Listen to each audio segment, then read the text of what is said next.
Experiment হচ্ছে amplitude modulation in MCM24 module. প্রথমে আমরা পাওয়ার অন করে দিব এবং সুইচ 1কে AM মোডে সিলেক্ট করব। তারপর হচ্ছে লেভেল নবকে ক্লকওয়াইজ পজিশন অর্থাৎ ম্যাক্সিমাম পজিশনে নিয়ে নিব। এরপর সুইচ 6কে PLL 1 এ রাখব।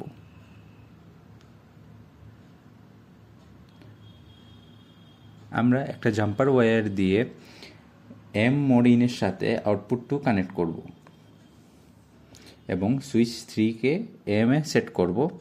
সেই সাথে সুইচ 4 ম্যাক্স আউট এবং সুইচ 5 সিরামিকে সেট করব।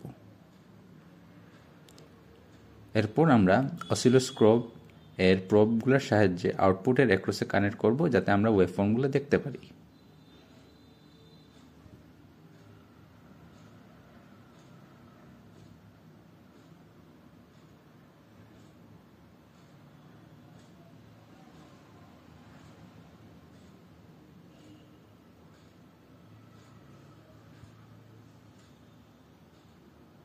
ওয়েভফর্মটাই হচ্ছে আমাদের মডুলেটেড ওয়েভফর্ম।